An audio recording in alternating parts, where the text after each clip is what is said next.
Hello दोस्तों, आप सभी का स्वागत है। मोस्ट वेलकम आपके जीनेस प्लेटफॉर्म। ठीक है, आपके ऑनलाइन प्लेटफॉर्म जो कि जीनेस है, जीनेस स्टडी विद रोजगार में आप सभी का स्वागत है। और जैसे कि हमने जो पिछली क्लास चल रही थी हमारी प्राचीन भारत की, उसमें जो आपको बताया था हमने बौद्ध धर्म के बारे में, जो कंटेंट था जो एग्जाम में आपका आता है वो हमने आपको पढ़ा दिया। तो इस वीडियो में जो है आपको जैन धर्म से रिलेटेड कंटेंट पढ़ाएंगे जो आपके एग्जाम दृष्टि से जो है बहुत महत्वपूर्ण है, स्पेशल फॉर एसएससी जीडी। ठीक है, जो फिलहाल में जिसके फॉर्म भरे गए हैं, ठीक है, वे बच्चे जो है मैं ये जो कंटेंट दे रहा हूँ एसएससी जीडी से संबंधित बहुत स्पेशल कंटेंट है। तो इसको जो है आप लिखते चलिए और नोट्स बनाते चलिए, जो कि आपकी एसएससी जीडी की जो भर्ती है उसमें काम आने वाले हैं। तो इस वीडियो को जो है बच्चों ज्यादा से ज्यादा शेयर करें और अपने सोशल मीडिया के माध्यम से व्हाट्सएप, टेलीग्राम और फेसबुक के जरिए जो है इसको शेयर करें। अपने ज्यादा से ज्यादा दोस्तों के पास, रिश्तेदारों के पास इस वीडियो को शेयर करें और चैनल को सब्सक्राइब, लाइक और शेयर करें। ठीक है, तो आप अपना प्यार और भरोसा हम पे ऐसी बरसाते रहिए। ठीक है, तो चलते अपना जो आज हम पढ़ाएंगे आपको जैन धर्म से रिलेटेड कंटेंट पढ़ाएंगे। जैसे हमने पिछली वीडियो में आपको बौद्ध धर्म जो है पूरा पढ़ा दिया था। ठीक, एक वीडियो में निकाल दिए थे सब कुछ जो आपके कंटेंट जो था ऑथेंटिक कंटेंट था, जो आपके एग्जाम की दृष्टि से बहुत मान्य रखता है। ऐसे आपको जैन धर्म से संबंधित पढ़ाया जाएगा।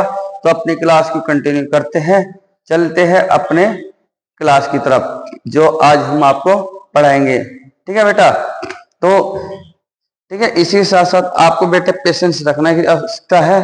पेशेंस रखिए, धैर्य रखिए और जो हम पढ़ाए उसको जो है आप हैंड रिटन नोट्स बनाते चलिए और पढ़ते चलिए। ठीक है, और साथ ही साथ इसको याद करते चलिए, क्योंकि बच्चों मैं आपको बता देता हूं, जैसे कि हम जो है एक साथ पूरे महीने का खाना एक साथ नहीं खा सकते, इसी तरह हम पूरे महीने की पढ़ाई भी क्या है एक दिन में नहीं कर सकते। जैसे हम खाना अपना टाइम टू टाइम लेते हैं, खाते हैं, इसी तरह हमने अपना जो क्लास है टाइम टू टाइम लेनी चाहिए और समय के साथ पढ़ना चाहिए। ठीक है, मौसमी मेंढक ना बने। ठीक है, क्या बता, मौसमी मेंढक ना बने कि भरत्याई तो पढ़ लिया। ठीक है, ठीक है, सदाबहार बने। ठीक है, सदाबहार बने, जब तक सिलेक्शन ना हो तब तक छोड़ो मत। ठीक है, ठीक है, तोड़ेंगे नहीं तो छोड़ेंगे नहीं, बस ये ध्यान रखना। जब तक तोड़ेंगे नहीं, जब तक छोड़ेंगे नहीं, यानी जब तक हम एग्जाम क्रैक नहीं कर लेंगे, जब तक हम जो है पढ़ना नहीं छोड़ेंगे। तो साथ बने रहिए। मैं रोहित सिंह आपका जो है आपके आने वाली परीक्षा में सहयोग करता रहूंगा। निरंतर आपके लिए अच्छे से अच्छे कंटेंट, जीके, जीएस से संबंधित जो भी आपका रिलेटेड कंटेंट है आपकी भर्ती में आएगा वो मैं आपको पढ़ाता रहूंगा। तो चलो चलते हैं, क्लास को स्टार्ट करते हैं अपनी। ठीक है, जैसे आपको पढ़ाया हूं जैन धर्म, तो जैन धर्म पढ़ेंगे हम, जैन धर्म। ठीक है बेटा, जैन धर्म। ठीक है, क्या है बेटा, जैन धर्म। तो ध्यान देना, जो ये जैन शब्द है, ये जो जैन शब्द है बेटा, ये जो जैन शब्द है वो जो जैन शब्द है ये जिन शब्द से बना हुआ है। किससे? जिन शब्द से बना हुआ है, जो कि संस्कृत भाषा से लिया गया है। किस भाषा से बेटा? संस्कृत भाषा से लिया गया है, संस्कृत भाषा से लिया गया है। ठीक है बेटा, जो ये जिन शब्द है संस्कृत भाषा से लिया गया है और इसका अर्थ है ज्ञान प्राप्त करना। इस शब्द का अर्थ क्या है? जिन शब्द का ज्ञान प्राप्त करना। ठीक है बेटे, इतना आपको समझ में आ गया।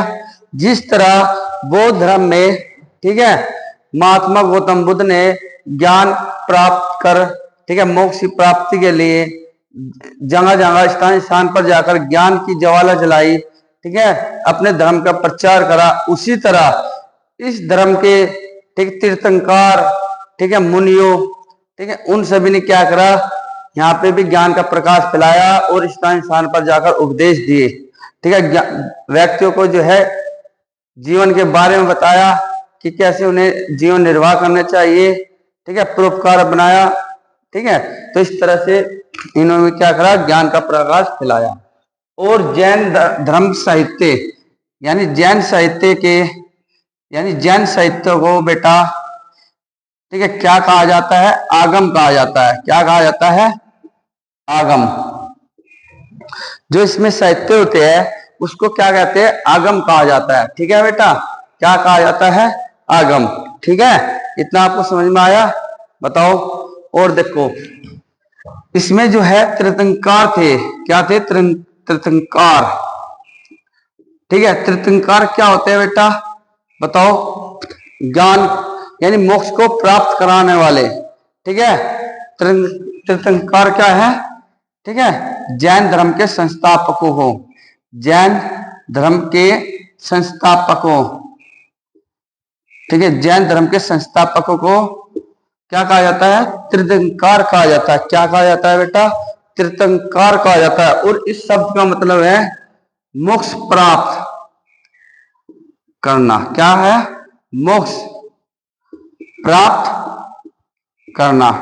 ठीक है बेटा, मोक्ष प्राप्त करना यानी वो रास्ता, ठीक है, वो रास्ता जिससे हम मोक्ष प्राप्त कर सकते हैं, उसको क्या कहा जाता है, बताओ बेटा, तीर्थंकर कहा जाता है। क्या कहा जाता है, तीर्थंकर कहा जाता है। ठीक है बेटा, इतना आपको समझ में आया, बताओ। ठीक है, बताओ, इतना समझ में आया क्या। और देखो जो हमारे जैन धर्म में तीर्थंकरों की कुल संख्या थी, कुल संख्या कितनी है बेटा, वो 24 तीर्थंकर है। क्या है इनकी, ठीक है, कितने हैं, 24। और बेटा एक शब्द आता है इसमें निर्गंथ। निर्गंथ, जो बेटा ये निर्गंथ शब्द है, ये क्या है, जैन धर्म के जो मुनि है, जैन धर्म के मुनियों को निर्गंथ कहा जाता है। क्या कहा जाता है, जैन धर्म के मुनियों को, जैन धर्म के जो मुनि ऋषि है उन्हें क्या कहा जाता है बेटा, उन्हें निर्गंथ कहा जाता है। क्या कहा जाता है, निर्गंथ। ठीक है, इतना आपको समझ में आ गया।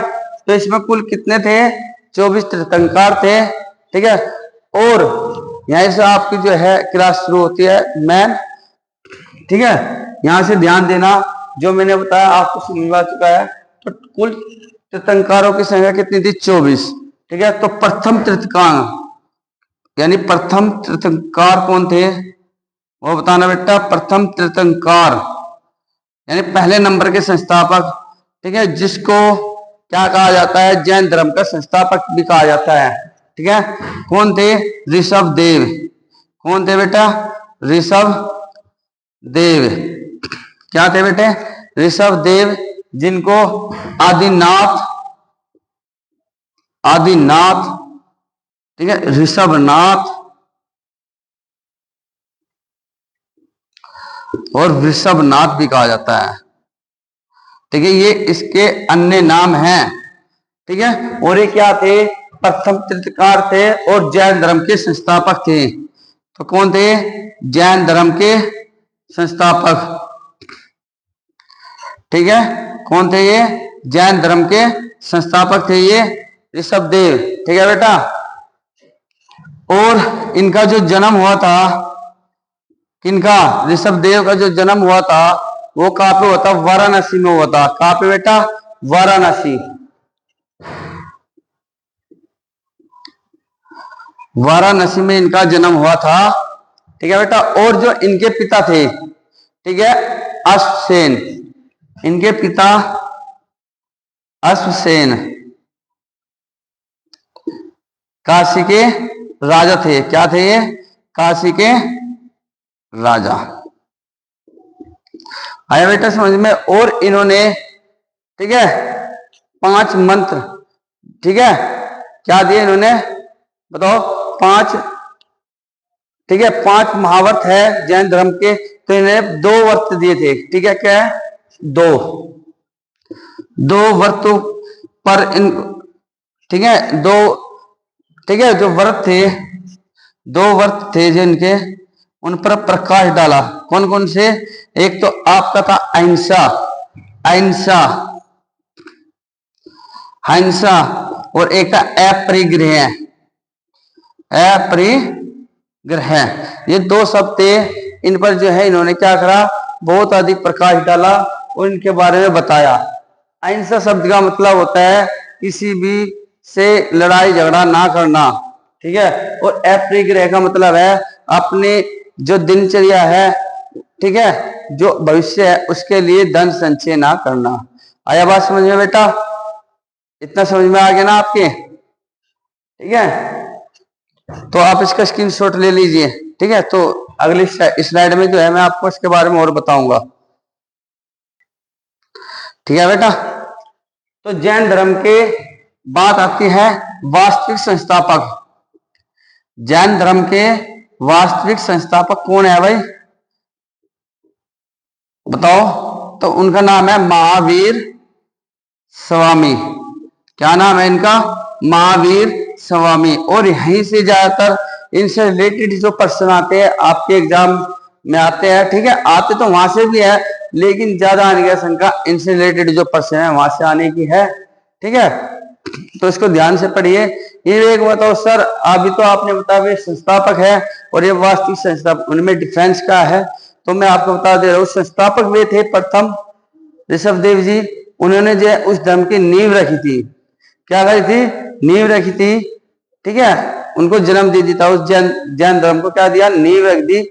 लेकिन महावीर स्वामी एक ऐसे संस्थापक थे इस धर्म के, इन्होंने क्या किया? इन्होंने इसका प्रचार प्रसार इतनी तेजी से करा और दूर दूर तक जो है इसका प्रचार प्रसार करा। ठीक है, इसलिए इनका क्या है? वास्तविक संस्थापक बोलते हैं महावीर स्वामी जी को। क्या बोलते हैं? वास्तविक संस्थापक। ठीक है, और ये क्या थे? ये अंतिम संस्थापक भी थे। क्या थे ये? अंतिम संस्थापक। ठीक है, अंतिम संस्थापक भी थे, यानी ये क्या थे? 24वें नंबर के तीर्थंकर थे। क्या थे? 24वें नंबर के तीर्थंकर थे। आया बात समझ में? और इनका जन्म बच्चों सुनो, इनके जन्म के विषय में भी बच्चों मतभेद है। ठीक है, यानी इनके जन्म की वैल्यू भी कोई फिक्स नहीं है। ठीक है, समझ में आई? ठीक है, तो इनका जन्म जो हुआ था 540 ईसा पूर्व, 540 ईसा पूर्व। ठीक है, 540 ईसा पूर्व में जो है इनका जन्म हुआ था, और जो मृत्यु हुई थी इनकी, वो 468 ईसा पूर्व में हो गई थी। ठीक है, 468 ईसा पूर्व में हो गई थी। ठीक है, कब हुई थी? 468 ईसा पूर्व में इसकी मृत्यु हो गई थी। और जो ये रिजल्ट मिलता है, यानी जो ये देखने को मिलता है, ये आपके कलप सूत्र में मिलता है। कलप सूत्र से लिया गया है। कहां से? ये कलप सूत्र। ये किसने लिखी थी कलप सूत्र? ये भद्रभाव की रचयिता थी, भद्रभाव की। और भद्रभाव कौन थे? ऋषभदेव के पुत्र। ठीक है, कौन थे? ऋषभदेव के पुत्र। ठीक है, ये क्या थी? भद्रभाव की जो रचयिता थी कलप सूत्र, उसमें जो है इसका महावीर स्वामी जी का जो जीवन जन्म दे रखा, वो 540 ईसा पूर्व से 468 ईसा पूर्व में दे रखा। और कलप सूत्र में ही आपके जितने भी तीर्थंकर है सबकी जीवनियों का वर्णन है। क्या है इसमें? क्या है? सभी तीर्थंकरों के जीवनी का वर्णन, जीवनी का वर्णन है। ठीक है बेटा, और कुछ मतभेद इतना है कि इसका जन्म मानते हैं 599 ईसा पूर्व में, और मृत्यु मानते हैं कितनी बेटा? 527 ईसा पूर्व में। ठीक है, तो ये 2 मत है, इसे लेके इनके जन्म को और मृत्यु को लेकर भी मत है। ठीक है, तो जो है जैसे भी आपके ऑप्शन में आएगा इस हिसाब से आपको लगाना है। ठीक है, आई बात समझ में आपको? ठीक है, और जब ये मरे थे, इनकी मृत्यु जब हुई थी, तब ये कितने एज के थे? तब इनकी आयु 72 वर्ष की थी। कितनी बेटा? 72 वर्ष की आयु में क्या थे? इनकी मृत्यु हो गई थी। ठीक है बेटा, आया समझ में? बताओ, जो मैं पढ़ा रहा हूं समझ में आ रहा है आपकी? बताओ बेटा, जैसे हम आपको पढ़ा रहे हैं, आप जो है हैंड रिटन नोट्स अपने बनाते चलिए, बता रहा हूं बार बार। ठीक है, ठीक है, तो मैं बता रहा हूं, आप इसके जो है बार बार जो है इसके हैंड रिटन नोट्स बनाते चलिए, जो हम आपको पढ़ा रहे हैं। ठीक है, समझ गए? और महावीर स्वामी जो थे, इनके जो बचपन का नाम था, बचपन का नाम क्या था? वर्धमान। क्या था? वर्धमान था। क्या था बेटा? वर्धमान। और इनका बड़ा भाई, जो इनके बड़े भाई थे, उसका नाम नंदीवर्धक था। क्या था? नंदीवर्धक। क्या था बेटा? नंदीवर्धक। ठीक है बेटा, नंदीवर्धन। ठीक है, इनके जो बड़े भाई थे उसका नाम क्या था? नंदीवर्धन। ठीक है बेटा, समझ में आया?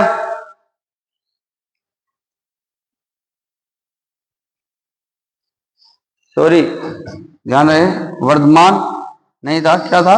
सिद्धार्थ था। इनके बचपन का नाम क्या?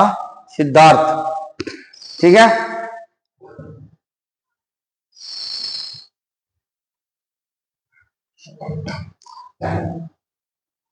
ठीक है, क्या था इनके बचपन का नाम? वर्धमान। ठीक है, क्या था इनके बचपन का नाम बेटा? वर्धमान। ठीक है, और इनके पिता सिद्धार्थ, इनके पिता का नाम क्या था? सिद्धार्थ था, जो ठीक है ज्ञातक कुल के सरदार थे। क्या थे? ज्ञातक कुल के सरदार।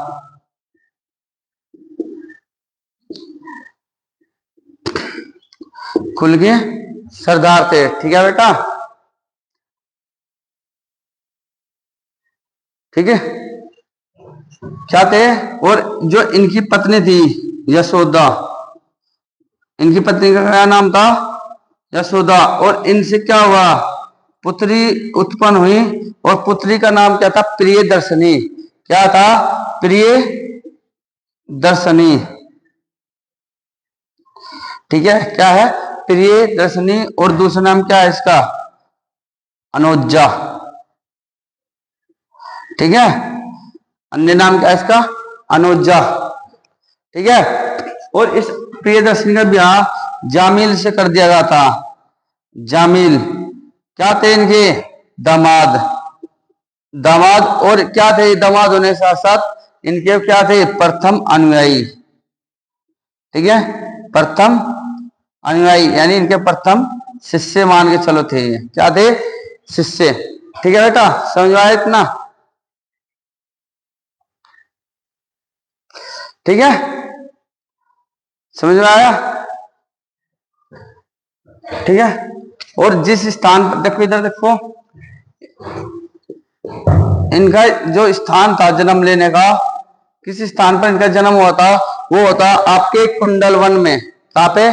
कुंडलवन, वैशाली बिहार में। कुंडल वन, वैशाली। कहां पे पड़ा है? बिहार में। ठीक है बेटा, कहां पे? कुंडलवन, बिहार में इनका जन्म हुआ था।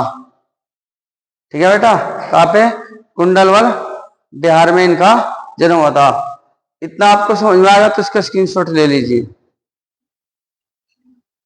ठीक है, तो जो महावीर स्वामी थे, ठीक है, इन्होंने 30 वर्ष की उम्र में, ठीक है, 30 वर्ष की उम्र में अपने माता पिता की मृत्यु के बाद, ठीक, अपने भाई नंदी वर्मन से, ठीक है, नंदी वर्मन से अनुमति लेकर संन्यास ग्रहण कर लिया था और 12 वर्ष की तपस्या के बाद इन्हें ज्ञान प्राप्त हुआ था। और इनके जो ज्ञान प्राप्त होता है उनके लिए एक शब्द यूज हुआ था, ज्ञान प्राप्ति के लिए कैवल्य शब्द का प्रयोग हुआ था। यानी उन्हें कैवल्य कब प्राप्त हुआ था? 12 वर्ष की तपस्या के बाद, यानी 42 वर्ष की उम्र में इन्हें क्या हुआ था? ज्ञान की प्राप्ति हो गई थी। और जहां इन्हें ज्ञान प्राप्त हुआ था वो जराम्बिक के समीप, ठीक है, जराम्बिक के समीप ऋजुपालिका नदी तट पर साल वृक्ष के नीचे वैशाली बिहार में जो है इन्हें ज्ञान की प्राप्ति हुई थी। ठीक है बेटा। और इन्होंने जो उपदेश दिया था वो प्राकृत भाषा में जो कि अर्धमगधी में था। और महावीर स्वामी ने अपने शिष्यों को 11 गंधरों में विभाजित किया। ठीक है, कितने गंधरों में? 11 गंधरों में विभाजित किया। ठीक है बेटा, इतना आपको समझ में आया? बताओ। ठीक है, तो लिखिए। ठीक है बेटा, इन्हें जो ज्ञान प्राप्त हुआ, सन्यास कब लिया? पहले लिखिए सन्यास। ये सन्यासी कब बने? तो समझो ये 42 वर्ष की उम्र में, सॉरी कितनी, 30 वर्ष की उम्र में, 30 वर्ष की उम्र में इन्होंने क्या कर लिया था? सन्यास ग्रहण कर लिया था अपने माता पिता की मृत्यु के बाद। अब जो इनके बड़े भाई थे नंदी वर्मन, उनसे आज्ञा लेकर इन्होंने क्या कर लिया था? सन्यास ले लिया था। ठीक है, और 12 साल की, ठीक है, क्या ले लिया? सन्यास की। 30 वर्ष की उम्र में सन्यासी हो गए थे और जो ज्ञान प्राप्त हुआ इन्हें, ठीक है, वो 42 वर्ष की उम्र में हुआ। कितनी उम्र में? 42 वर्ष की, यानी सन्यास लेने के 12 साल बाद। ठीक है, सन्यास लेने के बाद इन्होंने क्या करी? 12 वर्ष तक क्या करी? बहुत तपस्या करी।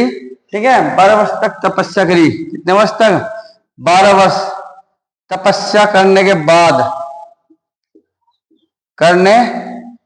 बाद इन्हें क्या हुआ? ज्ञान प्राप्त हुआ। ज्ञान प्राप्त हुआ। ठीक है बेटे, 12 वर्ष तपस्या करने के बाद ज्ञान प्राप्त हुआ। और जो ज्ञान शब्द है, यानी जो ज्ञान प्राप्त करना हुआ इनको, इसको क्या कहा गया? उसमें जैन धर्म में कैवल्य शब्द का यूज हुआ। ठीक है, कैवल्य। ठीक है, यानी इनको कैवल्य कब प्राप्त हुआ? 42 वर्ष की उम्र में। और ठीक है, 12 वर्ष बाद संन्यास लेने के। और कहां पे वो स्थान कहा था? बताओ, किस स्थान पर इनको ज्ञान प्राप्त हुआ? साल वृक्ष के नीचे। साल वृक्ष के नीचे, ठीक है, ऋजुपालिका नदी तट पर। ऋजुपालिका नदी तट पर, ऋजुपालिका नदी तट पर, ठीक है बेटा। और कहां पे? जराम्बिक के समीप। जराम्बिक के समीप इनको क्या हुआ? ज्ञान प्राप्त हुआ। ठीक है भाई, इनको क्या हुआ? ज्ञान प्राप्त हुआ। और इन्होंने जो उपदेश दिए वे किस भाषा में दिए? बताओ। प्राकृत भाषा में। प्राकृत भाषा में उपदेश दिए, जो कि क्या थे? अर्धमगधी थे। क्या थे? अर्धमगधी। ठीक है बेटा। और इनकी मृत्यु, या देखो चमक रहा होगा, इनकी मृत्यु ये भी बता था आपको कहां पे हुई थी? बताओ।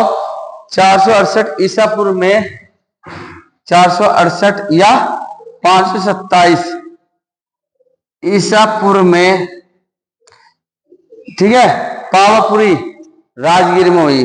ठीक है, बिहार राज्य के पावापुरी राजगीर में हुई। कहां पर हुई? राजगीर में। ठीक है, और इसकी मूर्ति को क्या कहा गया? महानिर्वाण। क्या कहा गया? निर्वाण कहा गया। क्या कहा गया? निर्वाण कहा गया।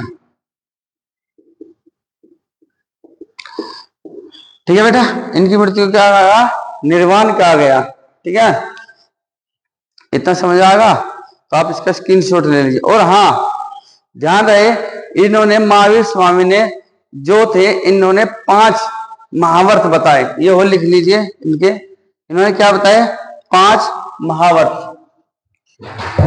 5 महावर्त बताए, 5 महावर्त। पहला आपका है सत्य, अहिंसा, अपरिग्रह, ठीक है, और अस्तेय और ब्रह्मचर्य।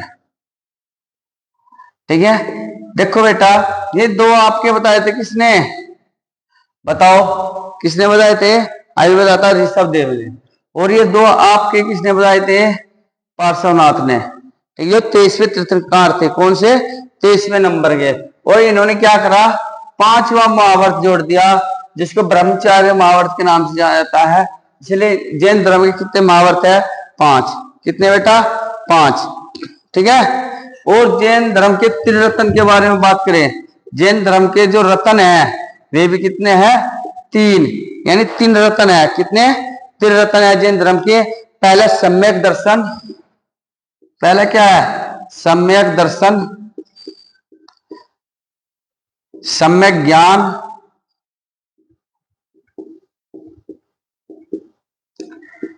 ठीक है बेटा, सम्यक दर्शन, सम्यक ज्ञान, ठीक है बेटा, और सम्यक आचरण।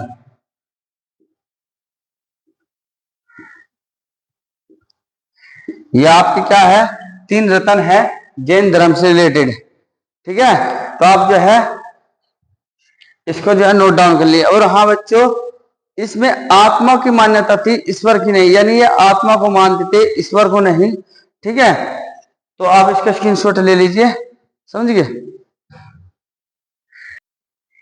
ठीक है बेटा, जैसे मैंने आपको बताया कि जैन धर्म के 5 महावर्त थे, सत्य, अहिंसा, अपरिग्रह, अस्तेय और ब्रह्मचर्य।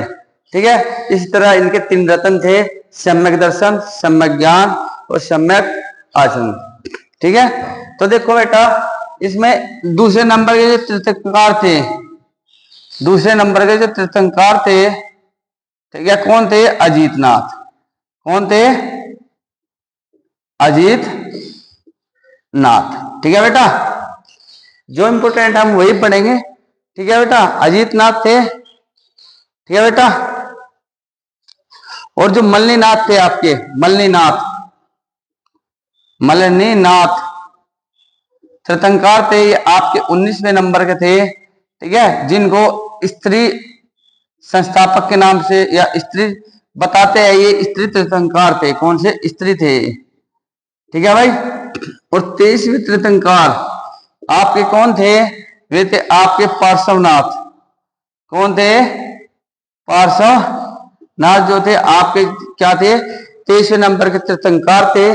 ठीक है बेटा, इतना आपको पता चल गया। चलो, और ध्यान रहे, जैन धर्म के, जैन धर्म, जो जैन धर्म था उसको 2 भागों में बांट दिया गया। ठीक है, 2 भाग कर दिए गए, पहले भाग में आपको श्वेतांबर और दूसरे भाग में आपको दिगंबर। ठीक है, पहले भाग में आपको श्वेतांबर और दूसरे भाग में आपको दिगंबर। ठीक है, और जो श्वेतांबर थे, जो श्वेतांबर थे वे क्या थे, स्थूलबाहु, स्थूलबाहु के शिष्य यानी इसके अनुयायी थे। और दिगंबर के थे भद्रबाहु, भद्रबाहु के शिष्य कौन थे, दिगंबर, यानी अनुयायी, अनुयायी कह लो या इनके शिष्य कह लो। ठीक है भाई, 66 सितंबर 66 स्थूलबाहु। ठीक है बेटा, और बेटा सफेद, ये क्या थे, इनमें अंतर क्या था, ये सफेद वस्त्र धारण करते थे, सफेद वस्त्र धारण करते थे। ठीक है, और ये क्या थे, ये बिल्कुल नग्न अवस्था में थे, यानी शरीर पे कोई भी कपड़ा नहीं रखते थे। समझ गए बेटा? ये क्या थे, ये कहते थे कि पूजा पाठ के बाद यानी साधना के बाद, ठीक है, यानी साधना के बाद भोजन कर लेना चाहिए, भोजन कर लेना उचित चाहिए। ठीक है बेटा? और ये क्या है, भोजन को नहीं करना मानते थे। ठीक है बेटा? और ये क्या थे, ये कहते थे इसमें स्त्री भी मोक्ष प्राप्त कर सकती है, स्त्री भी मोक्ष प्राप्त कर सकती है।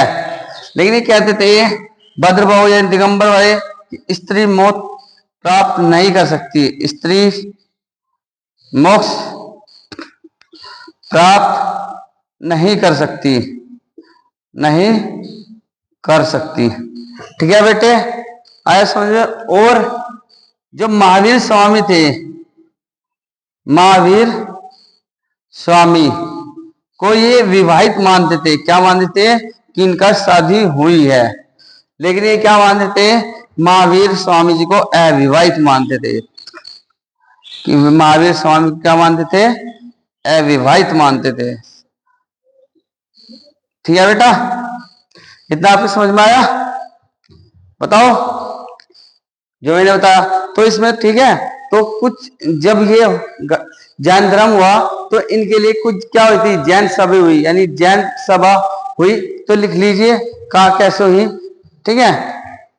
तो पहली जैन सभा, पहली जो जैन सभा हुई थी, जैन सभा प्रथम जो हुई थी, जो जैन सभा प्रथम जो हुई थी आपकी कब हुई थी? वो 310 में हुई थी, 310 में पाटलिपुत्र में हुई थी। कहां पे बेटा? पाटलिपुत्र। और इसके अध्यक्ष कौन थे? इसके अध्यक्ष थे स्थूलभद्र। स्थूलभद्र कौन थे? स्थूलभद्र। स्थूल बहु या स्थूल भद्र? ठीक है, स्थूल बहु कौन थे इसके अध्यक्ष? स्थूल बहु इसके अध्यक्ष थे। और ये कहां पे होते हैं आपकी? ये वैशाली में हुई थी। कहां पे? पाटली में, वैशाली, पाटलिपुत्र में स्थूल बहु थे। ठीक है, इसके अध्यक्ष थे। और इसमें क्या करता, सबसे बड़ा जो भद्रबाहु के अनुयायी थे उन्होंने इसमें हिस्सा नहीं लिया। अनुयायियों ने इसमें क्या लिया था? हिस्सा नहीं लिया था। ठीक है? जो पहली जैन धर्म सभा हुई थी वो 310 ईसा पूर्व में पाटलिपुत्र में हुई थी। ठीक है? और स्थूल बहु इसके अध्यक्ष थे। और इसमें क्या करा था इन्होंने? 12 अंगों का संकलन करा था। कितने का? 12 अंगों का संकलन कर दिया था। कितने अंकों का? 12 अंगों का संकलन कर दिया था। ठीक है बेटा? और दूसरी जो जैन सभा हुई थी, जैन सभा द्वितीय जो हुई थी, ठीक है बेटा, वो कहां पे हुई थी? वो हुई थी आपकी वल्लभी गुजरात में। ठीक है? 512 ईस्वी में, 512 में। ठीक है? कहां पे? वल्लभी गुजरात, वल्लभी गुजरात। और इसके जो अध्यक्ष थे, जो इसके अध्यक्ष थे वे कौन थे बेटा? वे थे क्षमा शर्मन, अक्षमा शर्मन इसके अध्यक्ष थे। ठीक है बेटा? क्या थे? इसके अध्यक्ष। ठीक है बेटा? इतना आपको समझ में आ गया? तो आप इसका स्क्रीनशॉट लीजिए। बस 2 मिनट और रुकना है, फिर आप जो है क्लास को यहाँ डिसकंटिन्यू करते हो। नेक्स्ट वीडियो में जो आज जैन धर्म है उससे रिलेटेड जो भी कंटेंट है वो मैंने जो है क्लियर करवाने वाला हूँ। बस 2-3 मिनट की बात हो रहा है।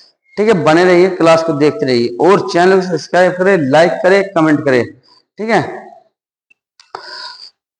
तो बच्चों जितने भी हमारे तीर्थंकर हुए, ठीक है, उनके कुछ ना कुछ अपने विशेष चिन्ह थे। ठीक है? तो हमें सारे जो तीर्थंकर थे उनके बारे में नहीं ना ज्यादा उनके बारे में पढ़ना है। हमने जो हमारे एग्जाम व्यू यानी एग्जाम के लिए जो ऑथेंटिक है, सही है, जो एग्जाम में जहाँ से प्रश्न आते हैं वही पढ़ना है, और उन्हीं तीर्थंकरों के बारे में हम आपको पढ़ाएंगे और वही आपको पढ़ना है। ठीक है बेटा, तो देखो यहाँ पे एक तरफ लिख लीजिए तीर्थंकार और प्रतीक, तीर्थंकार और प्रतीक। ठीक है बेटा, तीर्थंकार और प्रतीक। ठीक है बेटा, ठीक है। जो मार्कर था उसकी जो है थोड़ी जो इंक थी वो थोड़ी कम हो गई थी। तो देखो ऋषभदेव, जो हमारे ऋषभदेव थे उनका जो प्रतीक चिन्ह था वो क्या था बताओ बेटा? वृषभ। क्या था? बैल। वृष बोलते जिसको, या बैल, इसी कारण इनको वृषभदेव भी कहा जाता है, समझिए। और अजीतनाथ, अजीतनाथ, ठीक है। जो जीतना है तो कहा जाना है हाथी पे जाना है। कहां पे? हाथी पे। ठीक है। संभवनाथ, ठीक है, संभवनाथ, इनका जो चिन्ह था क्या था? वो था घोड़ा। क्या है बेटा? घोड़ा। ठीक है। पद्म प्रभु, पद्म प्रभु, पद्म शब्द मिला मिला किससे है? कमल से। पद्म, कमल, चौनर, सरोज। ठीक है। सुपार्श्वनाथ, सुपार्श्वनाथ। ठीक है। तो क्या है इसके चिन्ह? सातिया यानी स्वास्तिक चिन्ह, सातिया यानी स्वास्तिक। आया बेटा समझ में? मलिननाथ, मलिन नाथ, ठीक है। मलिननाथ क्या थे? 19वें नंबर के तीर्थंकर, याद रखना। और इसको जो है दिगंबर जैन जो था, दिगंबर वाले जैन थे, इसको स्त्री स्त्री के जो स्त्री मानते थे इसको मलिननाथ, क्योंकि स्त्री तीर्थंकर है 19वें नंबर के। और इनका जो चिन्ह है वो है कलश। क्या बेटा? कलश। आई बात समझे? और नेमिनाथ, नेमिनाथ, ठीक है। और इनका जो चिन्ह है वो है शंख। क्या है? शंख। ठीक है। और अगला लिखिए महावीर स्वामी, महावीर स्वामी। ठीक है, ठीक है। इनका चिन्ह लिखिए सिंह। क्या लिखिए? सिंह। और एक लीजिए पार्श्वनाथ, इनका चिन्ह है सर्प यानी सांप। ठीक है बेटा, इतना आपको समझ में आया? ठीक है। तो कुछ मंदिर है इनके, वो लिख लीजिए। ठीक है। तो आपको बता दूं, जो इनके प्रसिद्ध मंदिर है दिलवाड़ा का, दिलवाड़ा मंदिर है ये, दिलवाड़ा मंदिर कहाँ पे है? ये माउंट आबू में, माउंट आबू राजस्थान। ठीक है। कि जोधपुर में, जोधपुर जो राजस्थान है उस जोधपुर है वहां पे, उसके सिरोही जिले में। कहाँ पे? सिरोही जिले में, सिरोही जिले में। ठीक है बेटा। दिलवाड़ा मंदिर क्या है? माउंट आबू राजस्थान में, सिरोही जिले में है। ठीक है। और एक बाहुबली, ठीक है, बाहुबली मूर्ति हुई है इनकी, बाहुबली की, यानी महावीर गौतम गोमेतेश्वर। ठीक है। बाहुबली गोमेतेश्वर की जो मूर्ति हुई, सबसे ऊंची जो मूर्ति थी या, लेकिन अब फिलहाल भारत में सबसे ऊंची मूर्ति किसकी है बताइए? लोहा पुरुष। ठीक है। लोहा पुरुष क्या बोलते हैं उन्हें? वल्लभ भाई पटेल की सबसे ऊंची मूर्ति है। लेकिन उससे पहले ही थी गोमतेश्वर की। और जो इसका निर्माण करवाया था, इसके जो निर्माण करवाया था, ठीक है, ये कौन थे पहले बताओ? ये थे ऋषभदेव के पुत्र। कौन थे ये? ऋषभदेव के पुत्र थे ये, बाहुबली। और जो इस मूर्ति का निर्माण करवाया था वो चामुंडर, ठीक है, चामुंड राय नामक मंत्री था कोई, उन्होंने करवाया था। चामुंड राय मंत्री थे ये, उन्होंने इसका निर्माण करवाया था। ठीक है। आया समझ में? तो आशा है अच्छा समझ में आया होगा। ठीक है। तो क्लास को एक बार रिपीट करके जरूर देखिए। ठीक है। यदि समझ में ना आया हो तो एक बार दोबारा जो है क्लास को रिवाइंड करें और बने रहे एक चैनल पर। ठीक है, तो चैनल को सब्सक्राइब करना ना भूले, बेल आइकन को प्रेस जरूर करें और शेयर करें जरूर वीडियो को। ठीक है, लाइक कमेंट करते रहे और बने रहे और अपना प्यार और विश्वास हमारे पे ऐसे रखिए। तो आज के लिए इतना ही, नेक्स्ट वीडियो में जो है नेक्स्ट पढ़ाया जाएगा। तो जय हिंद, जय भारत, वंदे मातरम।